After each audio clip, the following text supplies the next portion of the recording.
हाँ, तो दूसरे कैरेक्टर के आंसर को आपने लाके यहाँ पे डाल दिया। बात समझ में आ गई? तो ये जो है, ठीक है ना, ये जो आपने देख रहे हो, ठीक है ना, ये सेल्फ और क्रॉस पोलिनेशन मैंने आपको बताया, ठीक है ना। वो फ़ोन मेरा बज रहा है इसलिए आपको आवाज़ आ रही होगी, बट रिकॉर्डिंग हो रही है, so don't worry. Physical characters were easy to recognise, ठीक है ना। यानी कि जो कैरेक्टर्स थे, जैसे कि हमने देखा पी प्लांट, हाँ ये लंबा है, अरे इसका फ्लावर जो है वो येलो है, इसका फ्लावर पर्पल है, इसका फ्लावर वाइट है, ठीक है ना। तो ऐसे कई कैरेक्टर्स, फ्लावर जो है वो बिल्कुल ऊपर लगे हैं कि साइड्स में लगे हुए हैं, ये कहलाते हैं फिजिकल कैरेक्टर्स।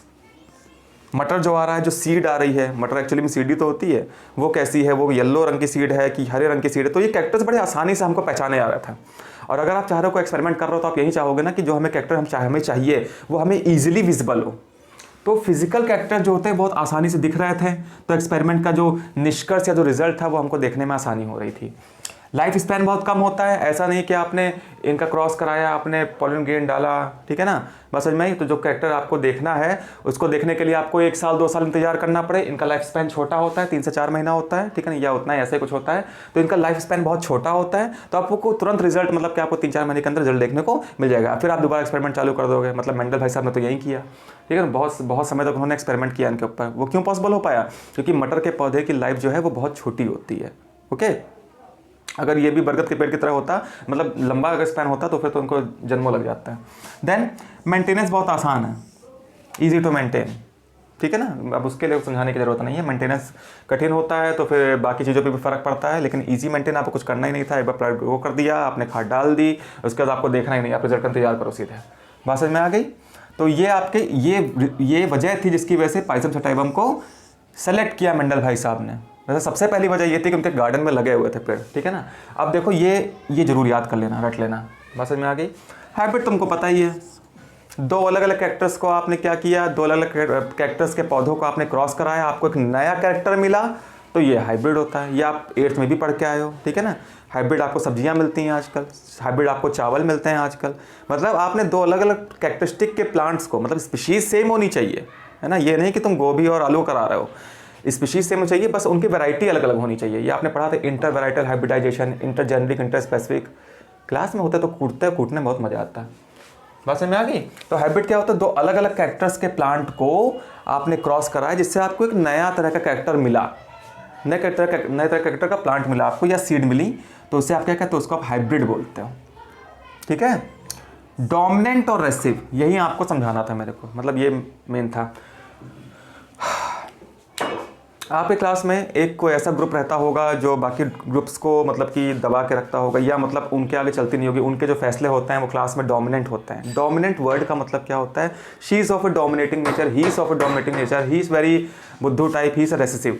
आपको इस बात से समझ में आ गया होगा कि डोमिनेंट मतलब वो होता है जो अपने आप को हर हाल में एक्सप्रेस कर ले, और रेसिव होता है जो अपने आप को एक्सप्रेस नहीं कर पाता। वो तभी एक्सप्रेस कर पाता है जब उसके ऐसे 2-4 और मिल जाते हैं, ठीक है। अब यहाँ पे ये जो कॉन्सेप्ट है जीन में देखो कैसे काम करता है, ठीक है। जीन और एलील का कॉन्सेप्ट आपको क्लियर हो गया था। तो जब मैंने आपसे बोला कि ये टॉलनेस का जीन है, ठीक है ना, बात समझ में आई? तो मैंने बोला कि ये कैपिटल T डिनोट कर रहा है टॉलनेस को, और ये डिनोट कर रहा है डॉफनेस को।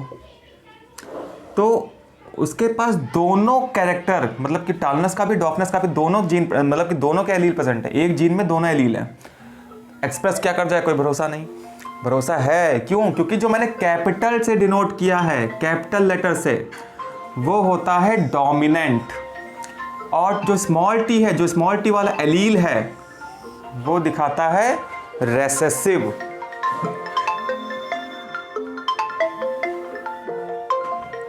कमाल ही हो गया आज तो। बात समझ में आई मेरी बात का, ठीक है ना।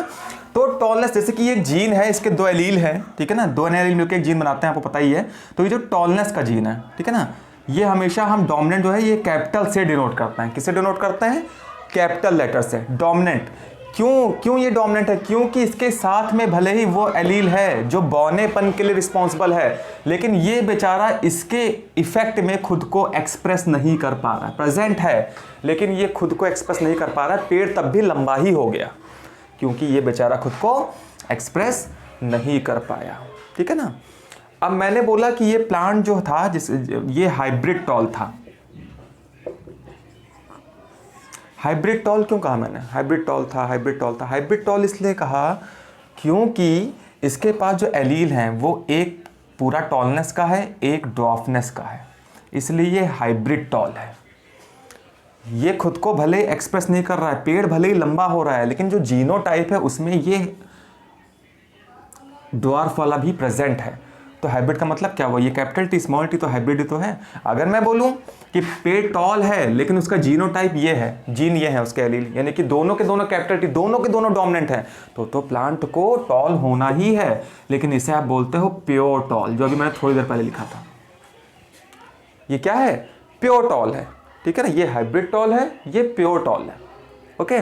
और मैंने बोला कि रेसेसिव खुद को तभी एक्सप्रेस कर पाएगा जब उसके पास, उसके बगल में उसके जैसा हो।